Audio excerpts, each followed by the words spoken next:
Today our guest is Brian Buckley. Brian is a retired Foreign Service officer with the Department of External Affairs and Foreign Affairs later years, and is also a teacher at the Norman Paterson School for International Affairs at Carleton University.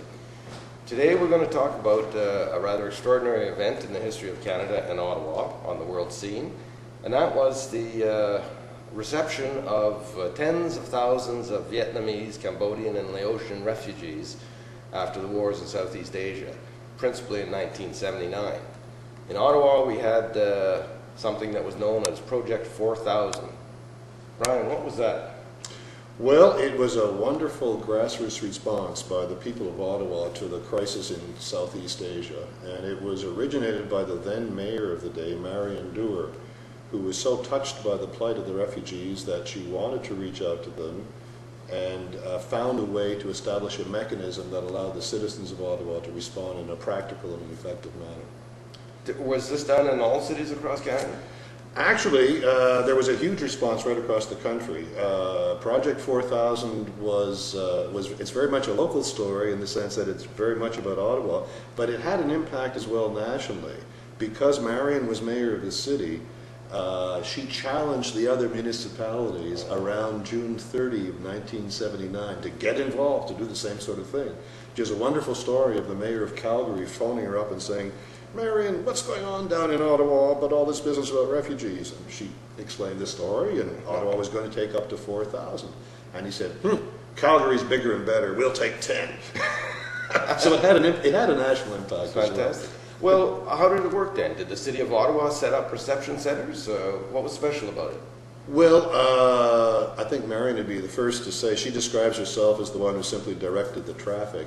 What they did was to establish a system, all through volunteers, in which private sponsorship groups, anywhere from 15 to 20 people, could come together and commit themselves to sustaining a refugee family for up to 1 year.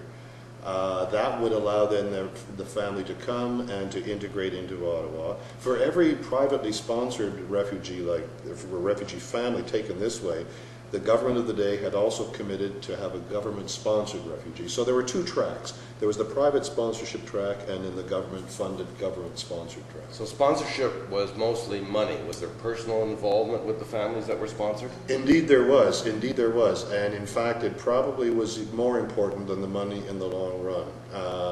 Because people coming to this country to a totally foreign environment, totally different languages and all the rest, they needed help to find their way around. And what the privately sponsored refugees had that the government sponsored did not was an immediate network of people who could tell them that not to walk across the street when a red light is showing because it means you might get hit, or how to make a medical appointment, or where to get your groceries, and all of these other practical things. The government-sponsored people were well cared for, but they didn't have that kind of personal network of support services. Yeah. And also only 9 to 5, Monday to Friday. That too.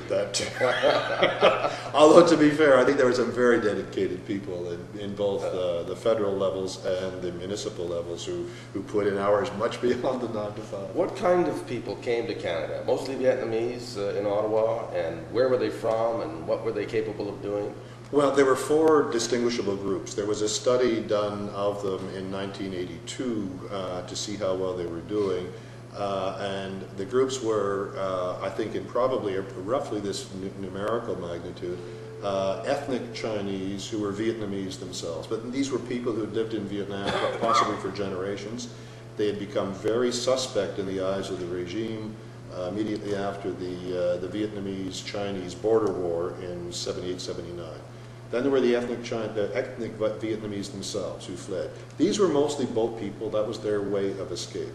But in addition to these people, there were Cambodians who fled at the end of the genocide that took place in Cambodia, and Laotians as well. So there are 4 distinct communities, if you like, who came and have since, pretty thoroughly integrated into Canadian society. Something which I think anyone who lives in Ottawa knows how remarkable it was, how quickly this group of people integrated into Canadian life. Why is this? They're wonderful people. Yes. for starters. But it's a really interesting and good question because it speaks to the importance of culture, if you like. These folks had a very strong work ethic. They were willing to work at almost anything, at almost any wages on arrival, just because it was a way of reestablishing themselves and regaining, if you like, their sense of contribution. Very strong family ties as well. People reached out to other members and helped whenever they could. This dedication, I think, very, very committed to the well-being of their children. There were people who were basically prepared to stay in menial positions for their working lives if their children had a chance at an education and in getting ahead of it. Are they people largely who would have had an education and some sort of status already in Vietnam, or are we talking peasants? Or both? I guess a mix, but it's interesting you raise that point, because in the early years, the accusation was often thrown at them that they were somehow economic refugees seeking greener pastures elsewhere. And some of the host countries in the region used that as an excuse to push them back, if you like. From the materials that I've seen, basically statistical analysis by Employment and Immigration Canada, that's not true.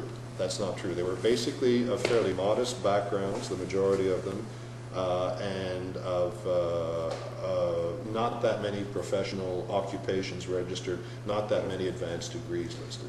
Do you know what? You have a great good fortune to be able to read all about this in a book that Brian has just published. The book is called The Gift of Freedom, and it's how Ottawa welcomed Vietnamese, Cambodian, and Laotian refugees. It was just launched on May 3rd in Ottawa in the presence of former Mayor Marion Dewar. That's right. And various other people on, I think, the Vietnamese Cultural Day. And your good self, which helped a lot. I'll put this up again at the end. You can see it. It's available in chapters and other places around. How did you get involved in that, man? Well, my wife and I had been involved years and years ago in a very modest way in the original Project 4000, and then we lost track over the years. So when an opportunity came up to do something, I basically said I was very interested. Chiefly because I think as a country we don't celebrate our successes the way we ought to. This was a wonderful story on both sides. The courage of the refugees, the compassion of the people of Ottawa and of Canada. And I just feel honored and rather humbled to have had the opportunity to tell the story. That's fantastic. The book, Gift of Freedom by Brian Buckley.